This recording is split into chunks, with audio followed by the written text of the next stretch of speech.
you, Mr. Mayor. I apologize for looking, whoever wants to answer, but Finance and Personnel Committee meeting on Thursday, I asked some questions regarding the train speed. In all respect, I wasn't totally enamored with the answers that I received.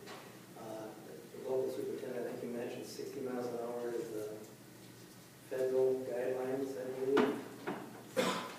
Yeah, that's correct. That is what the federal government says. And you said you were voluntarily going at 45? We currently have our track at 45 miles an hour. My first question is, how do we know you would voluntarily decide to go 50 or 55? Well, I think it's important that we recognize the decision to have it at 45 is ours. That's why it is there today, obviously not to belabor that point. But ultimately, looking forward, there's no way for us to know what would occur in the future, only that in the current operating environment, that's the decision that we made. I mean, it's hard to say without any change in circumstances that we would just arbitrarily change it without. Obviously, we've made great effort to come here and discuss these things, so certainly we want to continue this conversation. Speed is the factor I think I've heard the most of from constituents, perhaps many of us have. Are there any municipalities where you have agreements to go at some lesser speed than allowed by federal regulations? Certainly, as federal regulations, the track requirements at 60 miles an hour here, and we operate at a lower speed. There are other places across the railroad where we do that. I just want to also add to Joe's answer, the intent of this project is not to increase the track speed or the speed of our trains. The intent of this project is to increase the fluidity of the trains that are already here at the speeds that they're already operating at. So that's the objective of the capacity project that we have planned, is to move the trains that are through here, not to move them through more effectively and more efficiently. And I appreciate that, and I realize that's the business that you're in. I still keep coming back to the safety factor and the speed. I know I mentioned on Thursday night, I don't know if there's any of us in here that have driven a train, but we do drive cars.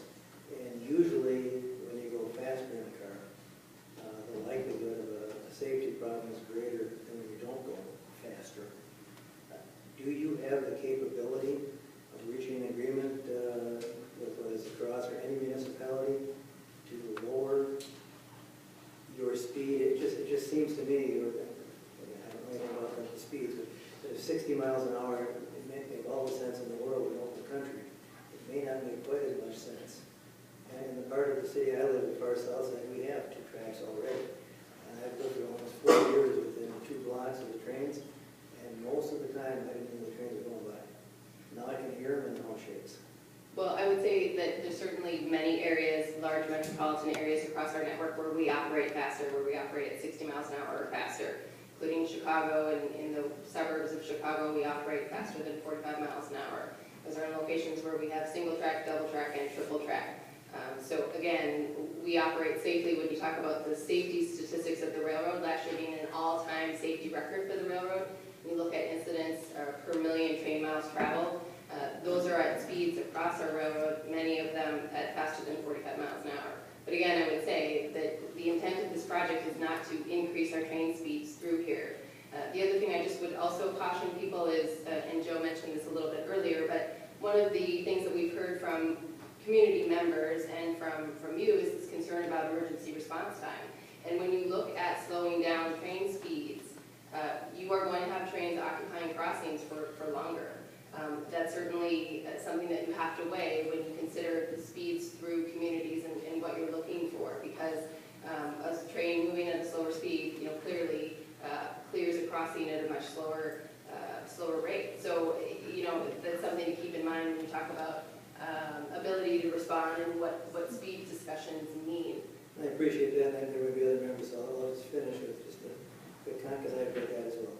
But commentary, it is a nuisance waiting for a train. It's considerably more of a nuisance if there's an accident. And so the speed, I think, at least my consideration, is a greater factor than how long it's taking to go across the crossing. Certainly, we understand that. I mean, BNSF has the utmost interest as well to not have an incident or an accident. mentioned. But again, when you look at this project, I would go back to that the goal is not to operate at 60 miles an hour through here. The goal is to move the trains that are here through more efficiently. Thank you. Thank you. Any other council members with questions? Okay, I see no others, so I would like to now open it up for other members of the public who have registered to speak. And I will call on